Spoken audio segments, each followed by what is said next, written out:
Bonjour à toi et bienvenue dans le podcast Les Sentiers du Possible. Je suis Alexandra Ridou, coach certifiée et fondatrice de Randose, pour t'accompagner à cheminer vers une vie pleine de sens et d'impact.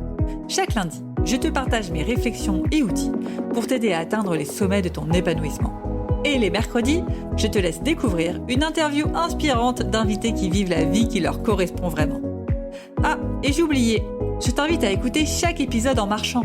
Les neurosciences l'ont démontré, marcher te permet de prendre plus de recul, de développer ta créativité et ainsi prendre les meilleures décisions pour vivre la vie qui te fait vibrer. Hello, je suis ravie de te retrouver aujourd'hui pour un épisode qui sort un peu de ce que j'ai l'habitude de faire puisque je vais te parler des enseignements de mon postpartum qui, que tu sois déjà maman, que tu penses à être maman ou que tu sois pas du tout maman, tu peux même être papa, tu auras sûrement des trucs à en tirer puisque je vais essayer de faire des leçons qui soient le plus généralistes possible pour que ça puisse t'appliquer à ta vie d'aujourd'hui. Alors, première leçon, la leçon numéro 1 que j'ai retenue, et ça a été vraiment une vraie claque pour moi, il n'y a pas de plaisir sans souffrance. Avec du recul, mais bon Dieu, qu'est-ce que j'ai été naïve. J'ai cru que avoir un enfant, ça allait être tout rose, le monde des bisounours, la meilleure chose qui puisse arriver dans ta vie, chose que j'avais entendue énormément. Mais comme autour de moi, je ne voyais pas de bébé au quotidien, je suis l'aînée, dans ma famille, il n'y avait pas personne qui avait eu de bébé. J'avais certaines amies avec des enfants, mais je les voyais sans enfants, rarement avec enfants. Du coup, je n'avais pas du tout notion de ce que c'était vraiment qu'avoir un enfant et j'étais restée sur l'image de ça va être trop cool, bisounours, dans les débuts, ça va dormir, tu vas avoir du temps pour toi et puis après, bon, ça va grandir, ça va être mignon, ça va faire des sourires. Et là, je me suis clairement pris une claque dans ma gueule, désolée de l'expression. Pourquoi ? Je pense que j'ai eu l'enfant qu'il me fallait justement pour faire cette prise de conscience-là. Et je remercie ma fille aujourd'hui de m'en avoir fait baver autant parce que ça m'a énormément fait grandir. Mais j'ai eu clairement un enfant qui ne dormait pas, qui pleurait. Et moi qui me sentais juste démunie, sans aucun pouvoir pour faire changer les choses, pour la calmer. La seule chose qui l'a calmée, c'était de tourner en rond dans l'appartement. Chose qui me rendait folle.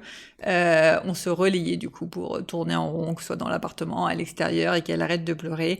Pas un seul moment pour moi. Je sais pas s'il y en a qui ont connu ça, mais le fait, du coup moi elle était toujours en écharpe de portage globalement, mais le fait que même aller aux toilettes, fallait y aller avec l'écharpe de portage et ma fille sur moi.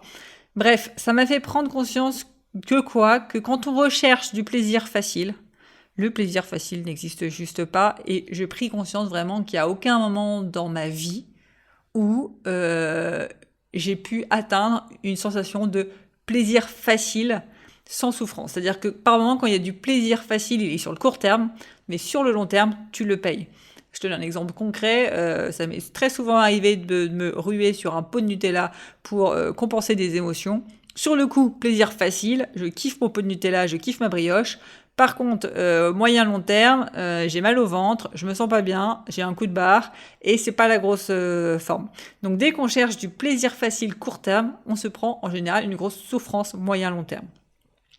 Je cherchais donc du plaisir court terme avec un petit enfant qui allait tout gentil. Je me suis pris de la souffrance pour bien me faire comprendre que il n'y a pas dans la vie de plaisir facile et que tout plaisir, moyen, long terme, va avec de la souffrance, ou pas forcément de la souffrance, mais de la difficulté. Et je pense qu'il n'y a aucun parent ici qui serait capable de dire que avoir un enfant, c'est zéro difficulté, c'est ultra easy, c'est que du bonheur. Non, avoir des enfants, c'est du bonheur et de la difficulté. Les deux vont toujours de pair. Et d'ailleurs, je pense que quand on accouche, le moment est si magique, même si pour moi j'ai pas eu cette sensation de si magique, mais les 3/4 des gens ont cette sensation de si magique, c'est parce qu'il y a eu énormément de douleurs avant. Et c'est peut-être pour ça aussi d'ailleurs que j'ai pas eu cette sensation de si magique, c'est qu'à titre personnel, j'ai eu très peu de douleurs en amont. La grossesse, je l'ai pas vue passer, c'est comme si j'étais pas enceinte, et quand j'ai accouché, ça s'est passé nickel, j'ai fait péridurale et j'ai pas trop souffert. Donc peut-être que c'est ce qui fait que j'ai pas eu cet énorme pic de bonheur, parce que pour rappel, le bonheur, c'est quoi ? C'est une émotion qu'on ressent qui est proportionnelle à la difficulté qu'il y a eu avant. Si vraiment vous avez beaucoup souffert, vous aurez des pics de bonheur qui vont être beaucoup plus élevés et intenses que si vous avez peu souffert, où vous allez avoir des pics de bonheur qui vont être du coup de plus faible intensité. Vraiment, l'intensité du bonheur est proportionnelle à l'intensité de la souffrance que vous avez eue avant. Donc tout ça pour dire que plus on souffre avec les enfants, plus on est heureux dans les moments où ça se passe bien. Donc voilà, c'était ma leçon numéro 1. Il n'y a pas de plaisir sans souffrance, et je le vois très bien avec les enfants, parce que pareil, quand j'essaye d'avoir du plaisir court terme, je dis n'importe quoi, là j'ai besoin de calme, donc juste faites n'importe quoi, je vous donne ce que vous voulez et laissez-moi tranquille. Sur le coup, ça donne du plaisir, mais alors moyen long terme, on récupère la maison dans un chaos total, les enfants sont crevés, ils réclament de l'attention et ils sont 1000 fois pires que si on avait pris un peu sur nous pour leur donner de l'attention au moment où ils en avaient besoin et qu'après ils allaient jouer parce qu'ils ont eu l'attention qu'ils voulaient et du coup ils peuvent jouer sans en mettre partout et sans nous en remettre plus tard 10 fois plus dans la tête. Donc voilà, c'est vraiment la première leçon qui, je pense, marche dans tous les domaines de la vie. Encore une fois, là, je parle avec les enfants, mais c'est la même chose dans l'entrepreneuriat. Je vois ceux que j'accompagne et qui veulent justement réussir dans l'entrepreneuriat sans souffrance, du plaisir très court terme. Moi, je veux des hacks pour faire 10 000 euros de chiffre d'affaires en 3 mois le plus vite possible. Oui, on peut le faire, mais il va y avoir une souffrance sur le moyen long terme. C'est-à-dire que si vous voulez absolument rapidement des super hacks, ça veut dire qu'il va falloir renier sur vos valeurs, ça va falloir peut-être mentir à vos clients, il va falloir peut-être vendre un truc qui est mal fait et qui est pas vendable. Bref, il n'y a pas pour moi de plaisir, en tout cas sur le moyen long terme, sans souffrance sur le court terme, et il n'y a pas de plaisir court terme sans souffrance sur le moyen long terme. Ça va vraiment de pair et ça a vraiment été la leçon que j'ai retenue de mon postpartum. Maintenant, deuxième leçon, au lieu d'essayer de changer les autres, change toi-même, les autres suivront. Qu'est-ce que ça veut dire ? J'ai très longtemps, je pense que j'ai mis pour au moins 1 année et demie à vouloir essayer de changer ma fille. En mode, c'est toi le problème, c'est toi qui pleures tout le temps, tu me saoules, en plus je comprends rien à ce que tu me racontes. C'est elle le problème. Alors ce qui est très drôle pour la petite histoire, c'est qu'avant d'avoir des enfants, quand je voyais des parents avec des enfants qui pleuraient ou qui avaient l'air difficiles, je me disais toujours « Ah mais c'est le parent le problème, voyons, c'est pas l'enfant ». Quand j'ai eu un enfant, je me suis d'un coup changé de côté et je me dis « c'est l'enfant le problème, c'est pas le parent ». Mais la vérité m'a rattrapée et je pense aujourd'hui, je suis revenue sur mes premières idées, j'en suis persuadée, c'est le parent le problème. En tout cas, peut-être que le problème est mitigé, mais l'enfant, s'il réagit d'une telle manière, c'est quand même parce que le parent a travaillé sur lui et il y a quelque chose qui se passe. En tout cas, tout est co-créé. Donc, la leçon que j'ai retenue, c'est que plus j'essayais de changer ma fille, de qu'elle réprime ses émotions, plus elle allait exprimer ses émotions. Et mon vrai déclic, clairement, il n'est pas venu de moi. J'ai emmené du coup pour vouloir changer ma fille chez une kinésiologue parce qu'on m'avait dit que la kinésiologie ça pouvait aider justement chez les bébés qui pleuraient souvent, qui dormaient pas, etc. Et la kinésiologue, très gentille, m'a pris ma fille pendant 10 minutes pour me faire plaisir et après elle m'a dit bon allez madame maintenant c'est à votre tour parce qu'en général ça se passe chez le parent. Je connais pas très bien la kinésiologie. Hein. Globalement, elle a fait des trucs où je comprenais pas trop. Et elle m'a juste dit un truc qui est très vrai. Elle m'a dit, là, vous réprimez toutes vos émotions à l'intérieur. On voit que vous avez de la frustration, que vous vivez mal la situation. Il faut que les émotions sortent à un moment donné. Et en fait, votre fille, elle sort 2 fois plus d'émotions parce qu'elle les sort pour vous, parce qu'elle les sent, vos émotions. Et elle les sort pour elle aussi. Donc, si vous travaillez sur vous et que vous arrivez à sortir vos émotions, votre fille, vous verrez, elle aura beaucoup moins d'émotions. La kinésiologie, je sais pas ce que ça fait, mais bon, en tout cas, il s'est passé 1 semaine où ma fille, je les ai sorties, les émotions, elle l'a bien vu, là, je me suis lâchée, je pense que elle me disait la moindre chose, enfin, elle parlait à peine, mais bon, elle faisait la moindre chose qui m'énervait ou qui m'agaçait. D'habitude, je prends sur moi, je fais genre tout sourire que tout va bien. Là, j'explosais en pleurs à la moindre chose. Je faisais du coup attention à bien lui dire mes émotions. Maman est fatiguée, maman en peut plus, maman, elle aimerait bien que tu coopères un peu. Il s'est passé 1 semaine comme ça, et ensuite, il y a eu vraiment un switch où elle a eu en effet beaucoup moins d'émotions, sûrement par le fait que j'exprime mes émotions, donc elle, ça lui permet de mieux comprendre ce qui se passe, et du coup de pas avoir toute cette incompréhension qui fait qu'elle a besoin de relâcher des émotions pour me challenger, quoi, pour me dire maman, il faut sortir tes émotions, là, arrête de faire la maman parfaite, explose un bon coup, ça va te faire du bien. Et donc exploser un bon coup m'a fait du bien, en effet. Donc, la leçon numéro 2 que je veux vraiment que tu intègres, c'est quoi? C'est que ce soit tes enfants, que ce soit ton mari, que ce soit des amis, que ce soit tes parents, au lieu d'essayer de changer l'autre, change toi-même et tu vas voir que l'autre va suivre. Parce que tout est co-créé. Si tu as l'impression que, je dis n'importe quoi, ton mari ne fait pas attention à toi et t'aimerais qu'il fasse plus attention à toi, réfléchis. Quelle est ta part de responsabilité dedans? Tu as sûrement ta part et tu as sûrement quelque chose à changer en toi pour que ton mari, par exemple, fasse plus attention à toi. Un truc tout bête, si tu attends que ton mari fasse plus attention à toi sans lui en parler et que ça vienne naturellement de lui, les hommes ne savent pas lire dans les pensées et les femmes non plus jusqu'aux dernières nouvelles. On arrive peut-être à deviner quelque chose, mais on n'est pas des pros. Du coup, déjà, exprime-lui. Tu vas voir que si tu lui exprimes ton besoin, sûrement qu'il te donnera plus d'attention. Mais c'est pas parce que toi, tu vas lui donner plus d'attention que lui va te donner plus d'attention en retour. Parce que lui, il a peut-être pas ce besoin de plus d'attention. Donc il va voir que tu lui donnes plus d'attention, il va pas se dire « Ah, c'est le message pour me dire qu'il faut que je lui donne plus d'attention. » Donc dans tous les cas, n'essaie pas de changer les autres, change toi-même et tu verras que les autres suivront. Et là-dessus, je sais pas pourquoi, j'ai ça en tête, ça m'a vraiment marqué, c'est dans ma formation Mastery avec Julien Musy, où on parlait des personnes qui trompent leur mari ou leur femme et de pourquoi j'essaye de changer les choses. Et il faisait une réflexion qui était, il a accompagné du coup beaucoup de personnes qui s'étaient fait tromper et il disait, mais en fait, si tu n'as pas envie de faire l'amour à ton mari ou à ta femme, forcément, à un moment donné, il y a des pulsions sexuelles qui vont devoir aller quelque part. Soit ça va dans du porno, soit ça va à l'extérieur. Mais tu peux pas reprocher à quelqu'un de te tromper si toi, t'as pas voulu lui donner l'amour dont il avait besoin. On a tous des besoins. Donc soit t'acceptes, et ça m'a fait beaucoup rire cette image, mais en fait c'est vraiment vrai, et je sais qu'elle est pas politiquement correcte, mais je vous la dis quand même parce que je la trouve très vraie avec du recul. Soit t'acceptes de déléguer cette partie, parce que ça te saoule de faire l'amour et que t'en as vraiment pas envie, et t'aimes ton mec, mais c'est juste que voilà, t'as pas envie de faire l'amour. Dans ce cas, t'acceptes de le déléguer, et t'acceptes ce qui va avec. Soit tu veux garder ton mec, mais dans ces cas-là, il faut répondre à ses besoins, parce qu'on a tous des besoins. Toi, t'as peut-être un besoin qui fasse le ménage, lui, il a le besoin de faire l'amour, par exemple. Lui, il va peut-être sous-traiter à une femme de ménage le ménage, ce qui va régler le problème. Ou toi, tu vas peut-être sous-traiter le ménage à une femme de ménage qui va régler le problème. Lui, pour sous-traiter son besoin sexuel, il va peut-être aller voir ailleurs ou faire du porno. Mais c'est tout à fait ok, on a tous des besoins. Et à toi de voir si tu es prêt, parce que tu aimes suffisamment l'autre, à répondre à tous ses besoins, ou si tu veux déléguer certaines parties. J'ai fait totalement une digression, mais je sais pas pourquoi, j'avais ça en tête et ça m'avait vraiment marqué, j'avais trouvé ça très intéressant, ce concept de délégation qui permet un peu de désacraliser cette notion de tromperie et de justement, j'essaye de changer l'autre, alors que le changement, il est peut-être à faire sur moi-même. Donc une fois de plus, change toi-même et tu verras que les autres suivront. Troisième leçon que j'ai appris de mon postpartum, c'est quoi que tu fasses, tu ne peux pas être un parfait parent.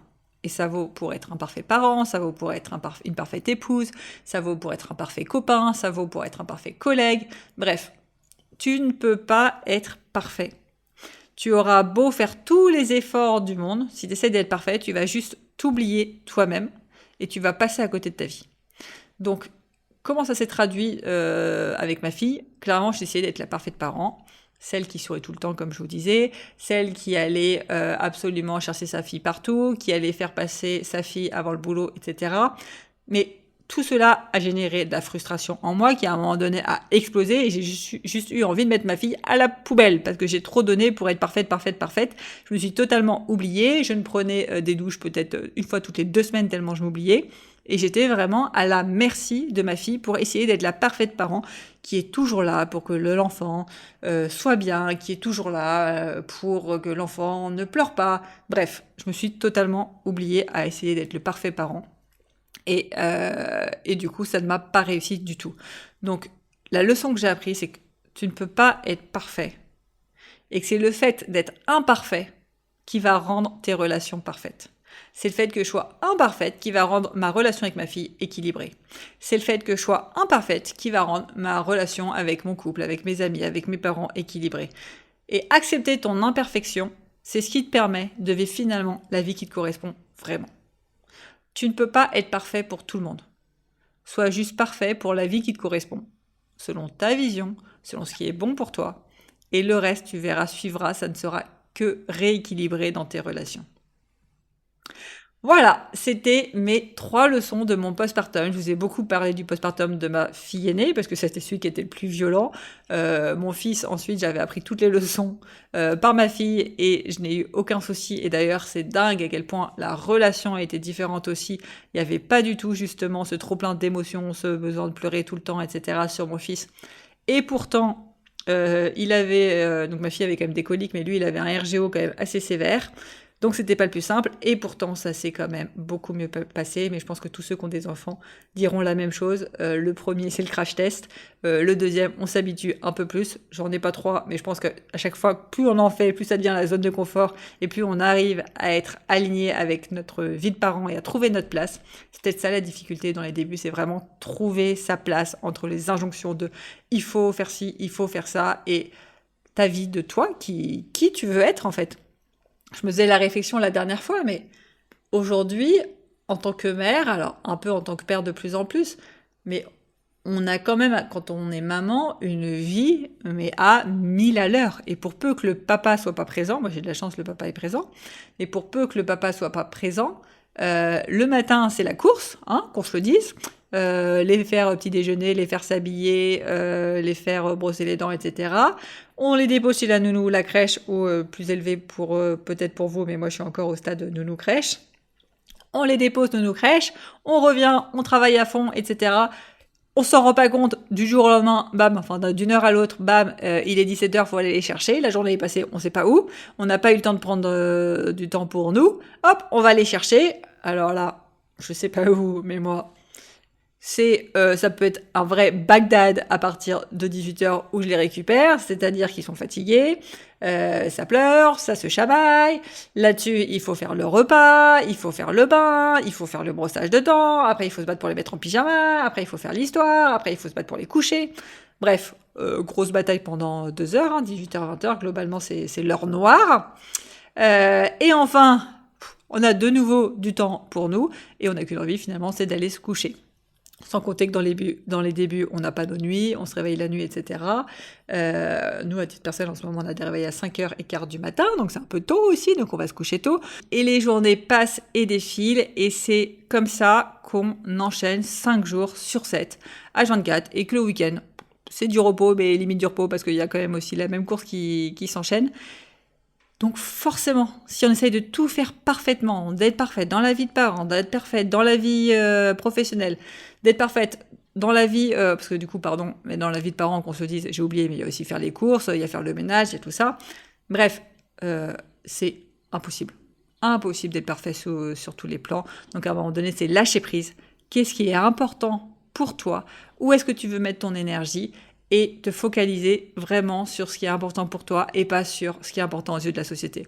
Je sais que par exemple, nos enfants, clairement, il y a des mois entiers où s'ils veulent pas se mettre en pyjama le soir, et ben ils dorment tout habillés, rien à faire, c'est pas ma bataille, je peux pas gagner sur toutes les batailles. Donc voilà, c'était un assez long épisode pour te partager mon postpartum et surtout te dire que si tu veux une vie qui fasse pleine de sens, n'oublie pas de penser à toi, n'oublie pas de te remettre au centre et tu verras que tes enfants suivront, que ta famille suivra et que tout le reste suivra. Tu ne peux pas être parfaite, tu ne peux pas te sacrifier pour tout le monde. Pense à toi. Et je t'invite du coup, comme d'habitude, à rester jusqu'à la fin de l'épisode pour ta question de coaching du jour et je te dis à très vite. Ciao!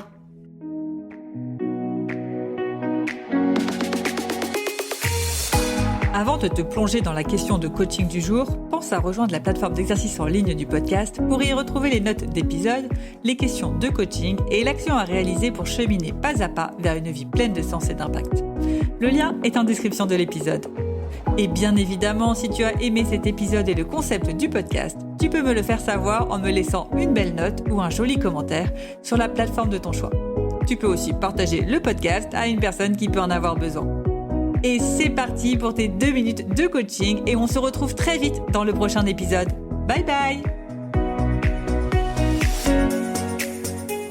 Et c'est parti pour ta question de coaching du jour à écouter comme d'habitude en marchant et en musique. Et ta question est que tu sois maman ou non, Comment peux-tu appliquer dans ton quotidien l'une de ces leçons ? Que tu sois maman ou non, comment peux-tu appliquer dans ton quotidien l'une de ces leçons ?